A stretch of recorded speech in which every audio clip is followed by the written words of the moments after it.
ವಚನಗಳು. ನಾವು ವಸ್ತುವನ್ನು ಒಂದು ಅಥವಾ ಎರಡು ಎಂದು ಗುರುತಿಸುವಾಗ ಬಳಸುವ ಶಬ್ದ ಸಮೂಹಕ್ಕೆ ವಚನಗಳು ಎಂದು ಕರೆಯುತ್ತೇವೆ.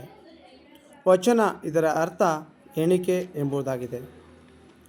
ಈ ವಚನಗಳಲ್ಲಿ ನಾವು ಪ್ರಮುಖವಾಗಿ 3 ವಿಧಗಳನ್ನು ನೋಡುತ್ತೇವೆ.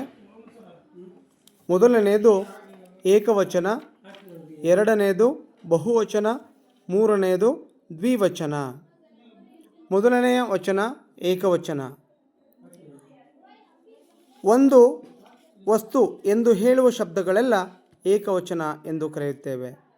ಉದಾಹರಣೆಗೆ ಗಿಡ, ಮರ, ಪೆನ್ನು, ಪುಸ್ತಕ, ಶಿಕ್ಷಕ, ಅಕ್ಕ, ಅಣ್ಣ, ಶಾಲೆ ಇತ್ಯಾದಿಗಳು ಆಗಿವೆ.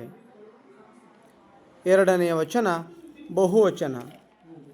ಒಂದಕ್ಕಿಂತ ಹೆಚ್ಚಾಗಿರುವ ವಸ್ತುಗಳಿಗೆ ಹೇಳಲು ಬಳಸುವ ಶಬ್ದಕ್ಕೆ ಬಹುವಚನ ಎಂದು ಕರೆಯುತ್ತೇವೆ.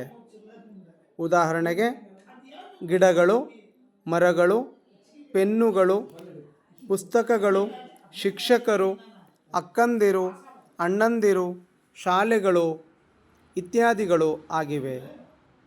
ಇನ್ನು ಮೂರನೆಯ ವಚನ ದ್ವಿವಚನ. ಸಂಸ್ಕೃತದಲ್ಲಿ ಏಕವಚನ ಮತ್ತು ಬಹುವಚನ ಅಲ್ಲದೆ ದ್ವಿವಚನವೂ ಕಂಡುಬರುತ್ತದೆ.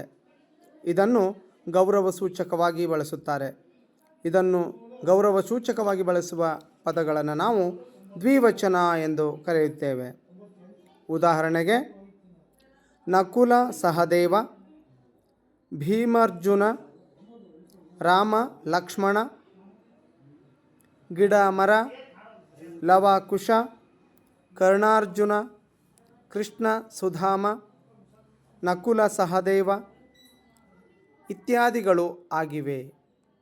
ಇವುಗಳೆಲ್ಲವನ್ನು ನಾವು ದ್ವಿವಚನ ಎಂದು ಕರೆಯುತ್ತೇವೆ.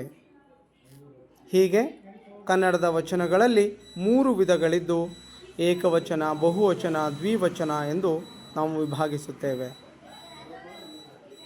ಈ ವಿಡಿಯೋ ನಿಮಗೆ ಇಷ್ಟ ಆಗಿದ್ದರೆ ಲೈಕ್ ಮಾಡಿ, ಶೇರ್ ಮಾಡಿ, ಕಮೆಂಟ್ಸ್ ಮಾಡಿ, ಹಾಗೆ ಸಬ್ಸ್ಕ್ರೈಬ್ ಮಾಡಿಕೊಳ್ಳಿ. ಧನ್ಯವಾದಗಳು.